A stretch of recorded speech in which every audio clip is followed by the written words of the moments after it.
ഇത് ജനുവരി 31 വെള്ളിയാഴ്ച നിഫ്റ്റിയുടെ ചാർട്ടാണിത്.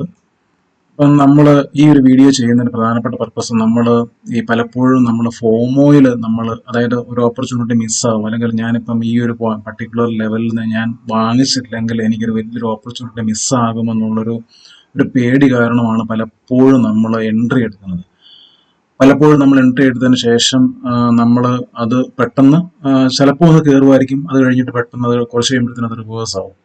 അപ്പം നമുക്ക് നമ്മുടെ P&L അക്കൗണ്ട് നമ്മൾ കാണിച്ച പ്രോഫിറ്റ് മുഴുവൻ വൈപ്പ് ഔട്ട് ആയി പോയിട്ടും ചിലപ്പോൾ ഒന്ന് മൈനസിലോട്ട് പോകാനുള്ള സാധ്യതയുണ്ട്. അപ്പോഴത്തേനും നമ്മൾ പാനിക്കായിട്ട് നമ്മൾ ചിലപ്പം ലോസിൽ ചിലപ്പോൾ നമ്മൾ ആ പ്രൊഫിറ്റബിൾ ആയിട്ടൊരു പൊസിഷൻ നമുക്കത് ഹോൾഡ് ചെയ്യാനുള്ള ഒരു മനക്കരുത്തില്ലാതെ അയ്യോ ലാഭം കാണിച്ചതാണ്, അപ്പോഴത്തേക്കും ഇപ്പം നഷ്ടത്തിലായി, അത് ഇനിയും കൂടുതൽ താഴ്ന്നു പോയി കഴിഞ്ഞാൽ നഷ്ടം കൂടത്തേ ഉള്ളൂ എന്നുള്ളൊരു പേടിയിൽ നമ്മൾ അത് കവർ ചെയ്യും. പലപ്പോഴും നമുക്ക് സംഭവിച്ചിട്ടുള്ളൊരു കാര്യമാണ്, ഇങ്ങനെ നമ്മൾ ഫോമോയിൽ എൻട്രി എടുത്തു, പ്രോഫിറ്റ് കാണിച്ചിട്ടുണ്ടാവും, പക്ഷെ പെട്ടെന്ന് റിവേഴ്സ് ആയിട്ട് പലപ്പോഴും നമ്മൾ ഇതിൻ്റെ ഒരു പ്രധാന പ്രശ്നം എന്ന് പറഞ്ഞാൽ അത് പ്രോപ്പറായിട്ടുള്ള ഒരു സപ്പോർട്ട് എടുക്കുന്നതിന് മുന്നേ അതായത് ഒരു ബ്രേക്ക് ഔട്ട് നമ്മൾ ആദ്യം എടുത്ത എൻട്രി എന്ന് പറഞ്ഞാൽ നമ്മളൊരു ബ്രേക്ക് ഔട്ട് നമുക്ക് മിസ്സാകുമോ എന്നുള്ള പേടിയിൽ, അല്ലെങ്കിൽ ബ്രേക്ക് ഔട്ട് ചെയ്ത് കഴിഞ്ഞാൽ പിന്നെ അത് ഭയങ്കരമായിട്ട് അങ്ങ് സ്പൈക്ക് ചെയ്യും. പലപ്പോഴും അങ്ങനത്തെ ഒരു ചിന്തയിലാണ് നമ്മൾ പലപ്പോഴും ഈ ബ്രേക്ക് ഔട്ട് ട്രേഡ് നമ്മൾ എടുക്കുന്നത്. പക്ഷേ പലപ്പോഴും സംഭവിക്കുന്നത് അതിന് തൊട്ടും ബ്രേക്ക് ഔട്ട് ചെയ്തതിന് ശേഷം മുകളിൽ എന്തെങ്കിലും ഒരു സിവിയർ ആയിട്ടുള്ള റെസിസ്റ്റൻസ് ഉണ്ടെന്നുണ്ടെങ്കിൽ തീർച്ചയായിട്ടും അത് താഴോട്ട് വന്നിട്ട് റീടെസ്റ്റ് ചെയ്യാതെ പിന്നീട് അതിന് മേലോട്ട് പോകാൻ പറ്റത്തില്ല.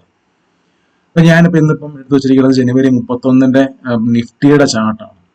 ഇപ്പം ഇവിടെ നമുക്ക് നോക്കി അറിയാം, അതായത് നിഫ്റ്റി 31 വെള്ളിയാഴ്ച അതിന്റെ തൊട്ട് തലേദിവസം വ്യാഴാഴ്ച അതിന്റെ ക്ലോസിങ് ഡേ ഹൈയുടെ അടുത്ത് തന്നെയായിരുന്നു. അപ്പോഴത്തേനും വെള്ളിയാഴ്ച മാർക്കറ്റ് ഓപ്പൺ ചെയ്തിരിക്കുന്നത് ഏകദേശം PDCക്കും PDHനും ഇടയ്ക്കായിട്ടാണ്. അതിനുശേഷം ഒരു PDH ഇത് 1 മിനിറ്റ് ചാർട്ടാണ്. PDH റെസിസ്റ്റൻസ് എടുത്തു, അത് കഴിഞ്ഞിട്ട് കംഫർട്ടബിളി അത് 9:42 കംഫർട്ടബിളി അത് ബ്രേക്ക് ഔട്ട് ചെയ്തു. അതിനുശേഷം ഒരു 10 മണിയായപ്പോഴത്തേനും അവിടുന്ന് ഒരു 23,400 ഒരു സിവിയർ റെസിസ്റ്റൻസ് എടുത്തിട്ട് വീണ്ടും സിവിയർ ആയിട്ടുള്ളൊരു ഫോൾ, അത് വീണ്ടും PDH വന്ന് സ്ട്രോങ് ആയിട്ടുള്ള സപ്പോർട്ട് എടുത്തു. അപ്പം ഇതാണ് 10-11. അപ്പം ഞാനിപ്പോൾ 23,300 ഓപ്ഷൻ പ്രീമിയം ചാർട്ട് നമുക്ക് നോക്കാം. അതായത് ഇതാണ് 10-11 സമയത്ത് നിഫ്റ്റിയുടെ 23,300 പ്രീമിയം ചാർട്ട്. ഞാനിപ്പോൾ ഇവിടെ ഒന്ന് മാർക്ക് ചെയ്യാം. ഇത് 10-10-10-10-10 അങ്ങനെ ഒരു 10-17 വരെയുള്ള സമയത്ത് ഈ ഒരു ലെവലിലായിരുന്നു, 362 എന്നുള്ള പ്രൈസിലായിരുന്നു ഈ നിഫ്റ്റിയുടെ ഈ 23,300 എന്നുള്ള സിയുടെ കോൾ ഓപ്ഷൻ ട്രേഡ് ചെയ്തുകൊണ്ടിരുന്നത്. അതായത് PDHന്റെ മുകളിൽ സപ്പോർട്ട് എടുത്തപ്പോഴത്തേനും. അപ്പം നമുക്ക് ഇവിടെ നമ്മൾ എൻട്രി മിസ്സായെന്ന് വിചാരിച്ചു. നമുക്കിപ്പോൾ ഇവിടെ നമുക്കൊരു എൻട്രി നമ്മൾ എടുത്തില്ല, മിസ്സായി. പിന്നെ നമ്മളിപ്പോൾ അതിനുശേഷം നമ്മൾ സ്പോട്ട് ചാർട്ട് നോക്കി കഴിഞ്ഞാൽ പിന്നീട് അവിടെ നിന്ന് കയറി പോയിട്ട് അത് ഏകദേശം 23,300 നിന്നും പിന്നീട് 23,393 ഏകദേശം 100 പോയിന്റിനടുത്ത് പിന്നീട് നമ്മൾ ഇത് കയറിപ്പോയി.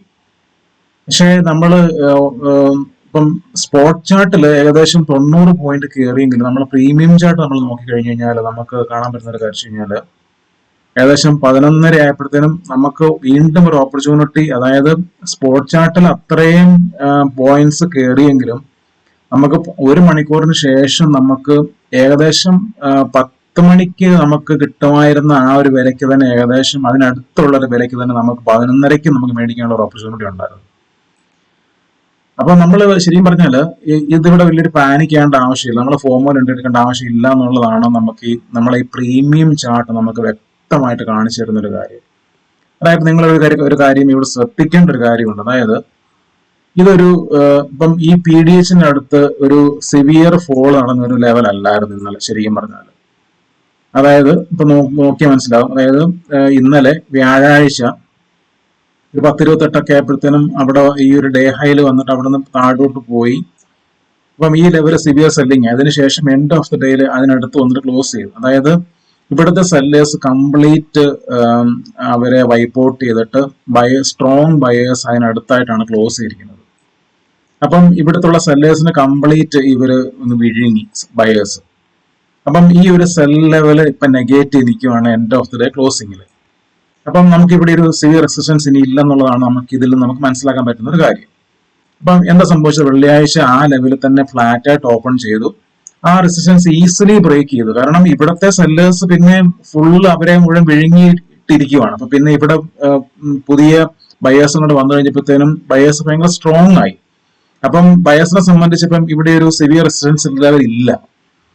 അത് കഴിഞ്ഞിട്ടും പി ഡി എച്ചും ബ്രേക്ക് ഔട്ട് ചെയ്തിട്ട് മുകളിലോട്ട് പോയിട്ട് ഏകദേശം ഒരു ഈ ലെവൽ വന്നപ്പോഴത്തേനും നിങ്ങൾക്ക് കാണാൻ പറ്റും ഒരു ഈ ലെവലിൽ നിന്ന് ഒരു സിവിയർ ആയിട്ടുള്ള ഫോളിങ് വന്നിട്ട് പി ഡി എച്ചിൽ സപ്പോർട്ട് എടുക്കും. അപ്പൊ നമുക്കറിയാം അപ്പം ഈ ഒരു ലെവൽ എന്ന് പറയുന്നത് വീണ്ടും ഒരു സ്ട്രോങ് റെസിസ്റ്റൻസ് ആയി ഇൻട്രാഡേയിൽ ബയേഴ്സിനെ സംബന്ധിച്ച്. അപ്പം ഇനിയും ഇത് നിഫ്റ്റിക്ക് ഇനിയും മുകളിലോട്ട് പോകണമെങ്കിൽ ഈ ഒരു സിവിയർ റെസിസ്റ്റൻസ് ബ്രേക്ക് ഔട്ട് ചെയ്തെങ്കിൽ മാത്രമേ നിഫ്റ്റിക്ക് ഇനിയും മുകളിലോട്ട് പോകാൻ പറ്റുള്ളൂ. അപ്പൊ വീണ്ടും ഈ പി ഡി എച്ചിൽ സപ്പോർട്ട് എടുത്തിട്ട് വീണ്ടും തിരിച്ച് കയറി വന്നിട്ട് ഈ റെസിസ്റ്റൻസ് ലെവലും ബ്രേക്ക് ഔട്ട് ചെയ്തു. അതിനുശേഷം കുറച്ചും കൂടെ മുകളിലോട്ട് കയറിപ്പോയി. ഏകദേശം ഈ ലെവൽ എന്ന് പറയുന്നത് ഏകദേശം 392 23,400 കൂട്ടിക്കും. അവിടെ നിന്ന് ഒരു 23,448 വരെ പോയിട്ട് തിരിച്ച് വീണ്ടും, അതായത് ഈ റെസിസ്റ്റൻസ് ലെവൽ വന്നപ്പോഴത്തേനും അവിടെ സപ്പോർട്ട് എടുക്കുക ചെയ്തു. നിങ്ങളുടെ കാണാൻ പറ്റും. അപ്പം ഈ ഒരു സ്ട്രോങ് റെസിസ്റ്റൻസ് ബ്രേക്ക് ഔട്ട് ചെയ്തിട്ട് ഇത് സപ്പോർട്ട് എടുത്തു. അതായത് ഇവിടെയാണ് ശരിക്കും പറഞ്ഞാൽ ഒരു സ്ട്രോങ് റെസിസ്റ്റൻസ് ബ്രേക്ക് ഔട്ട് ചെയ്തിട്ട് സപ്പോർട്ട് എടുത്ത ടൈം എന്ന് പറയുന്നത് 11:30 തൊട്ട് ഒരു 11:43 വരെയുള്ള സമയത്താണ് സ്ട്രോങ് റെസിസ്റ്റൻസ് ബ്രേക്ക് ഔട്ട് ചെയ്തിട്ട് സപ്പോർട്ട് എടുത്തത്. അപ്പൊ എപ്പോഴും ഇതിൽ നമുക്ക് മനസ്സിലാക്കാൻ പറ്റുന്ന ഒരു കാര്യം കഴിഞ്ഞാൽ എപ്പോഴും ഒരു സ്ട്രോങ് റെസിസ്റ്റൻസ് ബ്രേക്ക് ഔട്ട് ചെയ്തിട്ട് റീടെസ്റ്റ് ചെയ്യുന്ന ലെവലാണ് നമുക്ക് ഒരു കോൾ ഓപ്ഷൻ എൻട്രിക്ക് ഒരു ബൈ ചെയ്യാനുള്ള ഏറ്റവും പറ്റിയ ലെവൽ എന്ന് പറയുന്നത്. അപ്പം നമുക്ക് ഈ ഒരു 10 മണിക്ക് നമുക്ക് ഇപ്പൊ ഇവിടെ നിങ്ങൾക്ക് ഇപ്പൊ ഈ ഒരു പി ഡി എച്ചിൽ റീടെസ്റ്റ് ചെയ്തപ്പോഴത്തേനും ഒരു എൻട്രി മിസ്സായ ആൾക്കാർക്ക് ഒട്ടും പാനിക് ചെയ്യേണ്ട ആവശ്യമില്ല. കാരണം ഒരു ഫോമോയിൽ ഇവിടെ എൻട്രി എടുക്കേണ്ട ഒരു ആവശ്യമില്ലായിരുന്നു. കാരണം വെച്ച് കഴിഞ്ഞാൽ നിങ്ങൾക്ക് 11:30 അല്ലെങ്കിൽ 11:40 ആ ഒരു സെയിം ലെവലിൽ തന്നെ എൻട്രി എടുക്കാനുള്ള ഓപ്പർച്യൂണിറ്റി ഒരിക്കൽ കൂടെ നമുക്ക് നിഫ്റ്റി തരുക ചെയ്യുന്നത്. ഇത് കണ്ടോ, ഇതാണ് 11:30 സമയത്തെ 23,300 ചാർട്ട്. അപ്പോൾ നമ്മൾ 369 അല്ലെങ്കിൽ 370 മേടിച്ചിരുന്നെങ്കിൽ പിന്നീട് അത് ഏകദേശം 449 വരെ പോയി. അതായത് 360 നിന്ന് 440, ഏകദേശം 80 പോയിന്റോളം അത് അവിടുന്ന് കയറിപ്പോയി. അപ്പം നമ്മളിപ്പോ ഇത് ഇങ്ങനെ നമ്മൾ ഈ പലപ്പോഴും നമ്മൾ ഫോമോയിലുള്ള എൻട്രി നമുക്കൊരു ഓപ്പർച്യൂണിറ്റി മിസ്സാകുന്നുള്ള ധാരണയിലാണ് നമ്മൾ എപ്പോഴും പോയി എൻട്രി എടുക്കാതെ. അപ്പൊ ചാടി കയറി എൻട്രി എടുക്കും. അത് കഴിഞ്ഞിട്ട് നമ്മൾ പ്രീമിയം വീണ്ടും ഒരു റിവേഴ്സൽ വരുമ്പോഴത്തേനും പ്രീമിയം നമുക്ക് കിട്ടിയ പ്രോഫിറ്റ് കംപ്ലീറ്റ് പോയിട്ട് ലോസിലോട്ട് വരും. നമ്മൾ ആ പൊസിഷൻ എക്സിറ്റ് ചെയ്ത് നമ്മൾ ലോസിൽ എക്സിറ്റ് ചെയ്തിട്ട് മാറും. അതിനുശേഷം സംഭവിക്കുന്നത് തിരിച്ച് വീണ്ടും പഴയതിനെ കഴിഞ്ഞ് മുകളിലോട്ട് കയറി പോകും. നമുക്ക് നേരത്തെ കാണിച്ചിരുന്ന പ്രോഫിറ്റിനെ കഴിഞ്ഞും കൂടിയൊരു പ്രോഫിറ്റ് ഉണ്ടാക്കാനുള്ള ഓപ്പർച്യൂണിറ്റി അവിടെ ഉണ്ടായിരുന്നു. പക്ഷെ നമ്മുടെ എൻട്രി ലെവൽ പ്രോപ്പർ ആയിരുന്നെങ്കിൽ നമുക്ക് ഈ ഒരു പാനിക്ക് നമുക്ക് വരത്തില്ലായിരുന്നു.